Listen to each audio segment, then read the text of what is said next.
Bilaspur airport विस्तार को लेकर के बड़ी और राहत भरी खबर सामने आई है।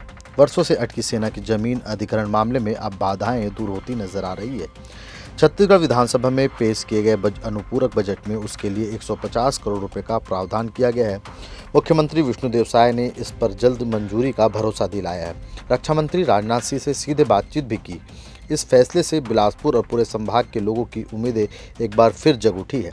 हालांकि इस मुद्दे पर सियासत भी तेज हो गई है। करीब 6 साल के इंतजार और धरना प्रदर्शन सहित आंदोलनों एक पूरी सीरीज के बाद अब बिलासपुर के बिलासा बाई केवट एयरपोर्ट को 4C कैटेगरी में विकसित करने की राह आसान होती नजर आ रही है। दरअसल इसमें सबसे बड़ा रोड़ा सेना की जमीन थी।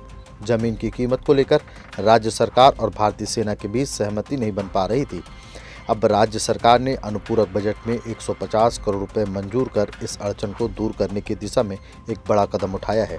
हवाई सुविधा जनसंघर्ष समिति का कहना है कि इस राशि से 1012 एकड़ जमीन अधिग्रहण का प्रस्ताव है। जमीन मिलने के बाद रनवे विस्तार और टर्मिनल निर्माण के लिए पर्याप्त राशि भी उपलब्ध रहेगी।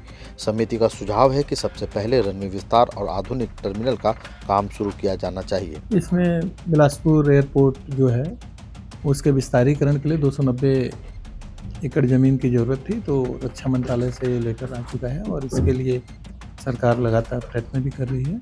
और जैसे ही इसमें आगे कुछ प्रोग्रेस होगा और ये ज़मीन मिल जाती है तो एयरपोर्ट का चूँकि रनवे बढ़ जाएगा तो इससे यहाँ बिलासपुर में फैसिलिटी बढ़ जाएगी। इस एयरपोर्ट पे रनवे विस्तार के लिए कम से कम 290 एकड़ जमीन की दरकार है और यदि सेना की 1012 एकड़ जमीन अधिकृत होती है तो जरूरी जमीन के अलावा अतिरिक्त भूमि भी एयरपोर्ट के पास मौजूद हो सकेगी। इससे एयरपोर्ट को भविष्य और भी बेहतर और व्यापक बन सकता है।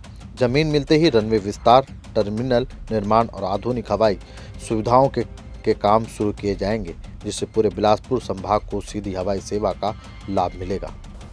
बिलासपुर बिलासा देवी एयरपोर्ट से हवाई सेवा का प्रारंभ सौभाग्य से उस समय हुआ जब मैं बिलासपुर लोकसभा का सांसद हुआ करता था।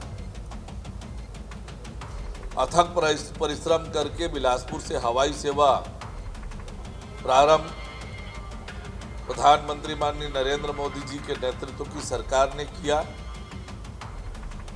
और कांग्रेस की सरकार राज्य में थी जिसने कभी कोई मदद नहीं किया उस एयरपोर्ट के लिए। हमारी सरकार ने अनुपूरक बजट में 150 करोड़ रुपए का प्रावधान किया है। मैं मुख्यमंत्री आदरणीय विष्णुदेव साय जी को धन्यवाद देता हूं। बिलासपुर एयरपोर्ट की तरक्की और बेहतरी के लिए अनुपूरक में 150 करोड़ का प्रावधान किया है। वित्त मंत्री ओपी चौधरी जी को भी धन्यवाद देता हूं। निश्चित रूप से इस राशि से आने वाले समय में बिलासपुर एयरपोर्ट का विस्तार होगा, विकास होगा। एयरपोर्ट विस्तार की खबर से जहां आम लोगों के चेहरे पर उम्मीद की चमक है, तो दूसरी तरफ सियासत भी तेज हो गई है। भाजपा के लोग जहां इसे बिलासपुर के हित में ऐतिहासिक फैसला बता रहे हैं, वहीं कांग्रेस अपने कार्यकाल में किए गए बजट प्रावधान और प्रयासों का हवाला देकर भाजपा को कटघरे में खड़ा कर रही है। बिलासा देवी केवटिन एयरपोर्ट बिलासपुर जो चकरभाठा में स्थित है, उसकी परिकल्पना ही भूपेश बघेल की कांग्रेस सरकार ने की और कांग्रेस सरकार का मानना था कि रायपुर के अलावा सरगुजा, जगदलपुर और बिलासपुर में भी राष्ट्रीय स्तर के एयरपोर्ट विकसित होने चाहिए और एयरपोर्ट की सुविधा मिलनी चाहिए, एयर सेवा की सुविधा मिलनी चाहिए। बिलासपुर एयरपोर्ट के लिए 27 करोड़ रुपए प्राथमिक विकास के लिए भूपेश बघेल की कांग्रेस सरकार ने दिया।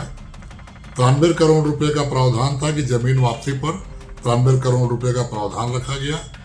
फिर जब भी हवाई सेवा संघर्ष समिति आंदोलन करती है, कांग्रेस के लोग पूरे उसका साथ देते हैं। दिल्ली के जंतर मंतर पर जब हवाई सेवा संघर्ष समिति धरना देने पहुंची तो पूर्व मुख्यमंत्री भूपेश बघेल, सांसद ज्योत्सना महंत ने उसका समर्थन किया, धरने में शामिल हुए।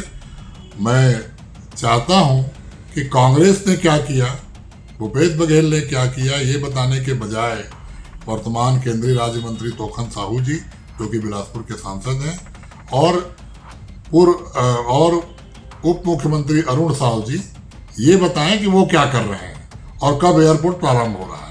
बता दें कि एयरपोर्ट विस्तार को लेकर जमीन अधिग्रहण का मामला वर्षों से लटका था। हालांकि अब सेना की जमीन अधिग्रहण का मामला निर्णायक मोड़ पर पहुंच चुका है। यदि अंतिम सहमति बन जाती है तो यह बिलासपुर को एक आधुनिक और पूर्ण विकसित 4C एयरपोर्ट दिलाने की दिशा में मील का पत्थर साबित होगा, जिससे व्यापार, उद्योग और पर्यटन को नई रफ्तार मिलेगी। कैमरामैन राहुल ठाकुर के साथ भारतेंदु कौशिक की रिपोर्ट।